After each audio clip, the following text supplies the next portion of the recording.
Welcome all. இந்த வீடியோவில் பாடியை எப்படி நம்ம கேர் பண்ணி பார்த்துக்கிறது அப்படிங்கிறத பற்றி பார்க்கலாம். நம்மளோட ஹியூமன் பாடி அப்படிங்கிறது ஒரு மேசிவான மிராக்கிள். ஏன் அப்படின்னா நம்மளோட பாடியில் நிறைய ஆர்கன்ஸ் அண்ட் ஆர்கன் சிஸ்டம்லாம் இருக்குது. இதெல்லாமே கண்டினியூஸாக ஃபங்க்ஷன் ஆகிட்டே இருக்குது. எந்த ஒரு பாயிண்ட்லேயும் எதுவுமே நான் ரெஸ்ட் எடுத்துக்கிறேன், ரொம்ப நேரம் வேலை பார்த்துட்டேன், ரெஸ்ட் எடுத்துகிட்டு வேலை பார்க்குறேன் அப்படிங்கிறதுலாம் கிடையாது. கண்டினியூஸாக நம்ம பேர்த்லேருந்து நம்மளோட டெத்து வரைக்கும் எல்லாமே நிற்காமல் வேலை பார்த்து செஞ்சுக்கிட்டே தான் இருக்குது. நம்மளோட பாடி அப்படிங்கிறது it is compared to the machine. ஏன் அப்படின்னா நம்மளோட ஹியூமன் பாடி நல்லாவே வேலை செய்யுது with proper maintenance and guidance. மிஷினை நம்ம எப்படி மெயின்டைன் பண்ணி பார்த்துக்குவோமோ அதே மாதிரி நம்மளோட ஹியூமன் பாடியும் ப்ராப்பராக மெயின்டைன் பண்ணி பார்த்துக்கணும். அதுக்கு நியூட்ரிஷியஸ் ஃபுட் ப்ரொவைட் பண்ணணும், தேவையான அளவுக்கு ரெஸ்ட்டு கொடுக்கணும், ஸ்லீப் அவசியம் அண்ட் எக்ஸசைஸ் அவசியம். இந்த மாதிரியான மெயின்டெனன்ஸ் பண்ணால் மட்டும்தான் நம்மளுடைய பாடி ஹெல்த்தியாக இருக்கும் அண்ட் அது மூலிமா நம்மளால் வேலைகள்லாம் செய்ய முடியும்.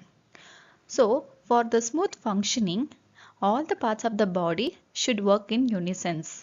எல்லாமே சேர்த்து ஒன்றா வேலை செய்யணும் ஸ்மூத் ஃபங்க்ஷன் பண்ணணும். அப்படின்னா இந்த டைமில் இந்த ஆர்கன் மட்டும்தான் இப்போதைக்கு வேலை செய்யும், இந்த ஆர்கன் வேலை செய்யாது அப்படின்லாம் சொல்ல முடியாது. நம்ம பாடியில் இருக்கக்கூடிய எல்லா பார்ட்ஸுமே சேர்ந்து ஒன்றா வேலை செஞ்சால் மட்டும்தான் ப்ராப்பராக நம்ம பாடி ஃபங்க்ஷன் ஆகும். நம்ம பாடியில் இருக்கக்கூடிய கோர் சிஸ்டம்னு பார்த்தீங்கன்னா digestive system, circulatory system and muscular system.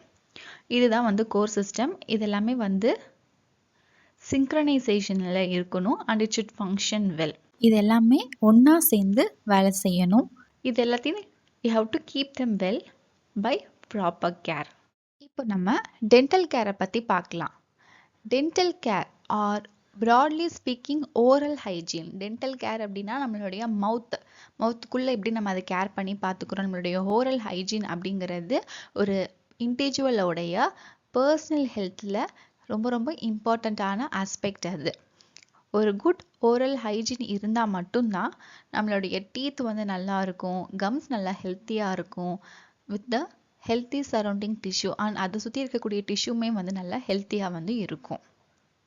நம்ம வாயில் சாப்பாடு போட்டுட்டு சாப்பிட ஆரம்பிக்கும் போது ஃபஸ்ட் என்ன பண்ணுவோம், சூ பண்ணுவோம். சூவிங் சவைக்கும் போது it will promote the saliva அப்படிங்கிறது செக்ரீட் ஆக ஆரம்பிக்கும் அண்ட் கேஸ்ட்ரிக் செக்ரீஷனும் நடக்க ஆரம்பிக்கும் which helps in the digestion. So the act of chewing and tasting is called mastication. நம்ம சூ பண்ணி டேஸ்ட் பண்ணி ஃபுட்டை சாப்பிடும் போது it will give a pleasure and a emotional satisfaction of eating food. ஒரு ஃபுட்டு நம்ம சாப்பிட்றோம் அப்படின்னா நமக்கு அது டேஸ்ட்டாக இருக்கணும், ஸ்மெல் நல்லா இருக்கணும்னு எதிர்பார்ப்போம். இப்போ டேஸ்ட்டாக இருக்கும் போது மட்டும்தான் நமக்கு அது ஒரு ப்ளஷர், எமோஷனல் சாட்டிஸ்ஃபேக்ஷன்லாம் நமக்கு அது கொடுக்குது. இதில் டீத் அப்படிங்கிறது ரொம்ப ரொம்ப important and it is essential for the good appearance and clear speech. Teeth நல்லா பிரைட்டாக ஒயிட்டாக இருந்தால் மட்டும்தான் ஒரு நல்ல அப்பியரன்ஸ் நம்ம சிரிக்கும் போது ஸ்மைல் பண்ணும் போதெல்லாம் இருக்கும். அண்ட் டீத் நல்லா இருந்தால் மட்டும்தான் நம்மளுடைய ஸ்பீச் எல்லாம் கிளியராக இருக்கும். டீத்லாம் இல்லாமல் ஸ்பீச் பண்ண முடியுமா? கஷ்டம். ஸோ டீத் அப்படிங்கிறது நம்ம ப்ராப்பராக கேர் பண்ணி பார்த்துக்கணும். அதுக்கு தினமுமே நம்ம 2 times ப்ரஷ் பண்ணணும். இது மூலமாக டாட்டார் ஃபார்மேஷன் ஆகிறது, பிளாக் ஃபார்மேஷன் ஆகிறது, அந்த டீத் அண்ட் கம் இதெல்லாம் நம்மளால் ப்ரிவென்ட் பண்ணிக்க முடியும். பிளேக் அப்படிங்கிறது ஒரு சாஃப்டான ஒரு தின் ஃபிலிமாக நம்ம பற்கள் மேலே படியக்கூடியது. சாப்பிடும் போது சாப்பாடெல்லாம் போய் பல்ல ஒட்டிக்கும் இல்லையா, ஒரு ஸ்டிக்கி ஆட்டம். ஸோ அந்த மாதிரி படிகிறது தான் பிளேக். அந்த பிளேக் மாதிரி படிகிறது ஒரு ஒயிட் கலர் ஒரு பேல் எல்லோ கலரில் இருக்கும். ப்ரஷிங் ஃப்ளஸிங் பண்ணுறது மூலிமா நம்மளால் ரிமூவ் பண்ணிக்க முடியும். ஆனால் நம்ம அந்த பிளேக் ஃபார்மேஷன் ஆனது ஒவ்வொரு நாளுமே ஃபார்ம் ஆகிட்டே தான் இருக்கும். நம்ம அதை சுத்தம் பண்ணிக்கிட்டே இருக்கணும் பற்களில். சப்போஸ் அதை நம்ம பண்ணாமல் விட்டுட்டோம் அப்படின்னா அது டாட்டாராக ஃபார்ம் ஆகி ஒரு ஹார்ட் டெபாசிட்டாக பல்லில் ஒட்டிக்கும். அந்த பல்லோட கலரையே மாற்றி ஒரு ப்ரௌன் கலரில் எல்லோ கலரில் மாற்றிடும். இதை நம்மளால் ப்ரஷ் பண்ணியோ ஃப்ளாஸ் பண்ணியோ ரிமூவ் பண்ண முடியாது. டென்டிஸ்டால் மட்டும்தான் ரிமூவ் பண்ணிக்க முடியும். நெக்ஸ்ட்டு நம்ம ஃப்ளாஸ் பண்ணும்போது அது ஃபுட் பார்ட்டிகல்ஸை ரிமூவ் பண்ணும் which was build up between our teeth. அதாவது பல்லுக்கடையில் ஒரு நூல் மாதிரி ஒன்று விட்டு அந்த ஒரு சப்ஸ்டன்ஸை விட்டு நம்ம என்ன பண்ணுவோம் அப்படின்னா ஃப்ளாஸ் பண்ணும்போது அந்த பல்லுக்கு இடையில இருக்கக்கூடிய ஃபுட் பார்ட்டிகல்ஸ் மாட்டினது எல்லாமே வெளியே வந்துடும். ஸோ இது மூலயமா பிளாக் பாக்டீரியா எல்லாமே வராது. நம்ம ஃப்ளாஸ் வந்து பண்ண ஆரம்பிக்கும் போது புதுசில் நம்மளுடைய கம்ஸில் வந்து லிட்டில் பிட் ப்ளீட் ஆகலாம், மேபி ஆகலாம். ஆனால் ஒரு ஃபியூ டேஸ்க்கு அப்புறமா அது வந்து ஸ்டாப் ஆயிரும். ஆனால் இது எப்படி ஸ்டார்ட் பண்ணுறதுனா, ஒரு ப்ராப்பரான மெடிக்கல் கைடன்ஸ் மூலிமா தான் வந்து இந்த ஃப்ளாஸ் பண்ணுறதெல்லாம் ஸ்டார்ட் பண்ணணும். நம்ம வந்து இந்த ஃப்ளாஸ் தான் பண்ணணும்னு கிடையாது. அட்லீஸ்ட் நம்ம சாப்பிட்டு முடிச்சதுக்கு அப்புறமாச்சும் நம்ம வாய் கொப்பளிச்சோம் கரெக்டாக பண்ணுறோம் அப்படின்னா கூட அந்த ஃபுட் பார்ட்டிகல்ஸ் ரொம்ப டீத்தோட இடுக்குலலாம் போய் உட்காராம இருக்கும். என்னென்ன டிசீசஸ்லாம் டீத்தை அஃபெக்ட் பண்ணுது அப்படின்னு சொல்லி பார்க்கலாம். நம்மளுடைய ஓரல் ஹைஜீனை வந்து நம்ம ஒழுங்காக பார்த்துக்கல அப்படிங்கிறப்போ நம்மளுடைய டீத் வந்து கண்டிப்பாக சில டிசீசஸ்னால அஃபெக்ட் ஆகும். ஸோ இந்த டிசீசஸ் அப்படிங்கிறது நம்மளுடைய டீத்தை மட்டும் அஃபெக்ட் பண்ணுறது கிடையாது, அதோடைய கம்மையும் அஃபெக்ட் பண்ணும். ஸோ என்ன மாதிரியான டிசீசஸ் எந்தெந்த காசிட்டிவ் ஏஜென்ட்னால வருது அண்ட் அதுக்கு ரெமிடியல் மெஷர்ஸ் என்ன அப்படின்னு சொல்லி இந்த டேபிளில் வந்து பார்க்கலாம். ஃபர்ஸ்ட் டிசீஸ் பேர் ப்ளீடிங் கம். அப்போ இதுலேருந்து என்ன புரியுது? கம், தட் மீன்ஸ் ஈறுகள்லேருந்து ரத்தம் வருது. இது எதனால் வருது அப்படின்னா, reason is vitamin C deficiency. Vitamin C பற்றாக்குறை இருக்கிறதுனால. அப்போ அதனால தான் கம்ஸ்லேருந்து ப்ளீடே ஆகுது. அப்போ இதுக்கு நம்ம என்ன பண்ணணும்? we have to eat a citrus fruits, grapes, oranges, இந்த மாதிரியான சிட்ரஸ் ஃப்ரூட்ஸை நம்ம வந்து கன்சியூம் பண்ணணும். இது வந்து first disease bleeding come. Next அடுத்த டிசீஸ் வந்து டூத் டீகே, பல்ல சொத்த வர்றது. இது எதனால் வருது? நம்மளுடைய பல்ல பாக்டீரியா இருக்கிறதுனால. இந்த பாக்டீரியா என்ன பண்ணுது? ஆசிட்டை வந்து ப்ரொடியூஸ் பண்ணுது. அதனால தான் டூத் டீகேலாம் வருது. பல்ல வந்து அப்படியே அரிச்சிருது அந்த ஆசிட் வந்து. இதை வந்து ப்ரிவென்ட் பண்ணுறதுக்கு நம்ம டீத்தை ஒழுங்காக ப்ரஷ் பண்ணணும் அண்ட் ஃப்ளாஸ் வந்து பண்ணணும். நெக்ஸ்ட்டு அடுத்த டிசீஸ் வந்து பெரியோடான்டிட்டிஸ். இது எதனால் வருதுன்னா, டொபாக்கோவை சூ பண்ணுறதுனால, புகையிலையை நம்ம சவைக்கிறதுனால இந்த டிசீஸ் வந்து வருது, பெரியோடான்டிட்டிஸ். ஸோ இதனால் நம்மளுடைய கம் டிசீஸ் அப்படிங்கிறது சிவியர் ஃபார்ம்ல ஆயிடுது. இட் வில் ரூயின் த போன்ஸை டேமேஜ் பண்ணுது, கம்மை டேமேஜ் பண்ணுது அண்ட் ஆல்சோ அதர் டிஷ்யூ, அதை சுற்றி இருக்கக்கூடிய டிஷ்யூஸ் எல்லாம் வந்து அஃபெக்ட் ஆகுது. இதை வந்து ப்ரிவென்ட் பண்ணுறதுக்காண்டி நம்ம டொபாக்கோ சூ பண்ணுறதை வந்து we have to avoid and also we have to eat a well balanced diet. நம்ம டீத்தை எப்படி கேர் பண்ணி பார்த்துக்கிறது அப்படிங்கிறத பற்றி பார்த்தோம். நெக்ஸ்ட்டு ஐயை எப்படி கேர் பண்ணி பார்த்துக்கிறது அப்படின்னு பார்க்கலாம். நம்ம பாடியில் ரொம்ப ரொம்ப இம்பார்ட்டண்ட்டான ஆர்கன் அப்படிங்கிறது இந்த ஐ தான். இந்த ஐஸ் மூலமாக தான் நம்மளோட வந்து இந்த வேர்ல்டில் இருக்கக்கூடிய எல்லா விஷயங்களையும் நம்மளால் பார்க்க முடியுது. அண்ட் இந்த ஐசைட் அப்படிங்கிறது சென்ஸ் ஆர்கன்லேயே ரொம்ப ரொம்ப மோஸ்ட் இம்பார்ட்டண்ட்டான ஒரு சென்ஸ் ஆர்கன். நம்ம இந்த சென்ஸ் ஆஃப் சைட் மூலமாக தான் 80% வந்து நம்ம பெர்சீவ் பண்ணிக்க முடியுது சில விஷயங்கள் எல்லாம். ஸோ அப்படிப்பட்ட அந்த ஐஸை நம்ம என்ன பண்ணணும்? ப்ரொடெக்ட் பண்ணணும். இது மூலயமா பிளைண்ட்னஸ் வராமல், விஷன் லாஸ் வராமல் நம்மளால் தடுத்துக்க முடியும். And also we should protect our eyes from the diseases, surroundings and climatic conditions. So eyes என்னென்ன டிசீசஸ்லாம் அஃபெக்ட் பண்ணுது அப்படின்னு பார்க்கலாம். ஃபர்ஸ்ட் டிசீஸ் வந்து நைட் பிளைண்ட்னஸ். இது எதனால் வருதுன்னா, விட்டமின் ஏ லேக் ஆகிறதுனால, விட்டமின் ஏ டெஃபிஷியன்சினால. ஸோ இதனால் என்ன ஆகுது?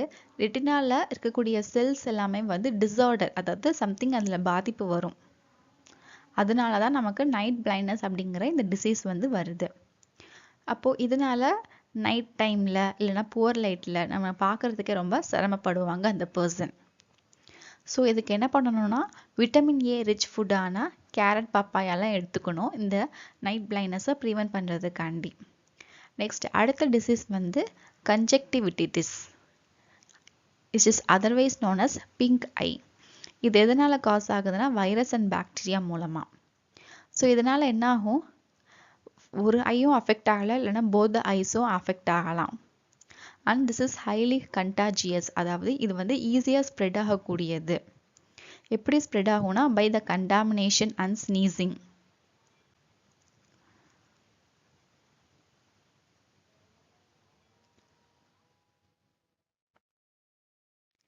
ஸோ இதுக்கு என்ன மாதிரியான ரெமிடியல் மெஷர்ஸ் எடுத்துக்கலாம்னா, ஆன்டிபயோட்டிக் ஐ ட்ராப்ஸ்.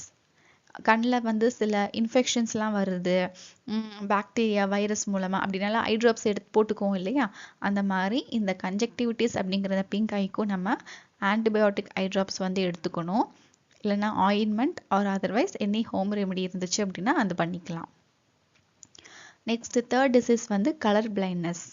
இந்த கலர் பிளைண்ட்னஸ் அப்படிங்கிறது ஜெனட்டிக் கண்டிஷன்ஸ், பரம்பரையாக ஒரு இந்த கண்டிஷன் இருக்கிறதுனால வரக்கூடியது. அண்ட் இதனால என்ன ஆகும்னா பிட்வீன் த கலர்ஸ் டிஸ்டிங்யூஸ் பண்ணுறது டிஃபிகல்ட்டாக இருக்கும். இது இந்த கலரா இது அந்த கலரா அப்படின்னு பிட்வீன் த கலர் டிஸ்டிங்யூஸ் பண்ணுறதுக்கு கஷ்டமாக இருக்கும். And also we have inability to shades and tones of the same colour. அதாவது ஒரே கலரில் நிறைய ஷேட்ஸ் எல்லாம் இருக்கும். ப்ளூ அப்படின்னா டார்க் ப்ளூ, லைட் ப்ளூ, நிறையா ப்ளூ கலர் ஷேட்ஸ்லாம் இருக்கும் இல்லையா, அந்த மாதிரி பார்க்கறதுக்கே சிரமப்படுவாங்க இந்த கலர் பிளைண்ட்னஸ் இருந்துச்சு அப்படின்னா. கலர் பிளைண்ட்னஸை க்யூர் பண்ணுறதுக்கு எந்த ஒரு தெரிஞ்ச மெத்தடும் கிடையாது. Known cure. இதுக்கு கம்ப்ளீட்டாக சரி பண்ண முடியாது. ஆனால் காண்டாக்ட் லென்ஸ் இல்லைன்னா கிளாஸ் ஃபில்டர்ஸ் இதெல்லாம் நம்ம யூஸ் பண்ணுறது மூலயமா அப்போதைக்கு டெம்பரரியாக ப்ரிவென்ட் பண்ணிக்க முடியும். ஹேரை வந்து எப்படி கேர் பண்ணிக்கிறது அப்படின்னு பார்க்கலாம். நம்மளோட ஹேர் வந்து எந்த கண்டிஷனில் இருக்குது அப்படிங்கிறத பொறுத்து நம்மளோட பாடியோட நியூட்ரிஷனல் ஸ்டேட்டஸ் என்ன அண்ட் ஜெனரல் ஹெல்த் என்ன அப்படின்னு தெரிஞ்சுக்க முடியும். ஹேர் வந்து ரொம்ப தின்னாக இருக்குது, ஸ்பார்ஸாக இருக்குது, இல்லைனா வந்து ஹேர் வந்து ரொம்ப லாஸ் ஆகுது, முடி கொட்டுது அப்படின்னா இது மூலயமா நமக்கு புவர் நியூட்ரிஷனல் ஸ்டேட்டஸ், நம்ம உடம்புல சத்தே இல்லை அப்படின்னு தெரிஞ்சுக்க முடியும். ஸ்பார்ஸ் ஹேர் அப்படின்னா ஹேரோடைய க்ரோத் வந்து ரொம்ப கம்மியாக இருக்கும் இல்லையா, இந்த டிக்ரீஸ்டு ஹேர் அதான் வந்து ஸ்பார்ஸ் ஹேர் அப்படிங்கிறது. And premature greying of hair, அதாவது இலைநரைன்னு சொல்லுவாங்க. சீக்கிரத்திலே வந்து ஹேர் வந்து கிரே ஆகிறது, ஒயிட் ஆகிறது, இந்த மாதிரிலாம் பார்க்க முடியும். இது எதனால் வருதுன்னா டயட்டில் ஏதாச்சும் கோளாறு டெஃபிஷியன்சி இருக்கும், போதுமான அளவு சத்துக்கள் இருக்காமல் இருக்கலாம், இல்லை ஃபிசிக்கல் இல்னஸ், உடம்பு ரீதியாக ஏதாவது பிரச்சனை இருக்கலாம், இல்லைனா மென்டல் இல்னஸ், இது மூலயமா நமக்கு ப்ரீமெச்சூர் கிரேயிங் ஆஃப் ஹேர் வந்து வரும். தலையில் ஹேர் ஃபாலிக்கல்னு ஒன்று இருக்கும். அந்த ஹேர் ஃபாலிக்கல்ல இருந்து தான் ஹேர் வந்து க்ரோ ஆகுது. அந்த ஹேர் ஃபாலிக்கல் வந்து ஆயிலை வந்து ப்ரொடியூஸ் பண்ணும். நேச்சுரலாக நம்ம பாடியில் ஹேர் ஃபாலிக்கல் வந்து ஆயிலை ப்ரொடியூஸ் பண்ணுது. இது மூலயமா ஹேர் வந்து ஸ்மூத்தாக இருக்கும். அண்ட் ஆல்சோ நம்மளுடைய ஸ்கேல்பில் பார்த்தீங்க அப்படின்னா வேர்க்கும், டெட் ஸ்கின் செல்ஸ்லாம் வந்து அப்படியே செட்டில் ஆகும். ஸோ இந்த ப்ரொடியூஸ் ஆகக்கூடிய இந்த ஆயிலு, இந்த ஸ்வெட்டு, இந்த டெட் ஸ்கின் செல்ஸு எல்லாமே ஒன்றா சேர்ந்து என்ன பண்ணோம்னா ஹேரை வந்து ரொம்ப க்ரீஸியாக டர்ட்டியாக வந்து பார்க்குறதுக்கு வச்சிரும். க்ரீஸியானா ஹேர் தொட்டு பார்த்தாலே ரொம்ப பிசு பிசுன்னு அழுக்காக இருக்கும், டர்ட்டியாக இருக்கும். Unless it is wash regularly. So இதுக்காகவே நம்ம என்ன பண்ணணும், ஹேரை வந்து ரெகுலராக வாஷ் பண்ணணும். அட்லீஸ்ட் வீக்லி ட்வைஸ் இல்லை வீக்லி ஒன்ஸ் இந்த மாதிரி ஹேரை வந்து கண்டிப்பாக வாஷ் பண்ணணும். நம்ம ஹேரை வந்து க்ளீனாக ஹெல்த்தியாக வச்சுக்கிறதுக்கு ஹேரை ரெகுலராக வாஷ் பண்ணணும், ஸ்கேல்ப்பை மசாஜ் பண்ணணும். அந்த மாதிரி மசாஜ் பண்ணும்போது, ஹேர் வாஷ் பண்ணும்போது it will remove a dead skin cells and excess oil and dust. ஹேரை வந்து வாஷ் பண்ணுறோம், ரின்ஸ் பண்ணுறோம் அப்படின்னா we have to use a clean water. And also ஹேரை வந்து தலை சீவுறதுக்கு, ஹேர் ட்ரெஸ் பண்ணுறதுக்கு ஒரு குட் டூத்துடு கோம்பு, அதாவது உடன் கோம்பெல்லாம் வந்து நல்லா இருக்கும் பிளாஸ்டிக் கோம்பை விட அப்படின்பாங்க. அந்த மாதிரியான குட் டூத்டு கோம்பை வந்து யூஸ் பண்ணணும். And this is highly essential for the maintenance of the hair.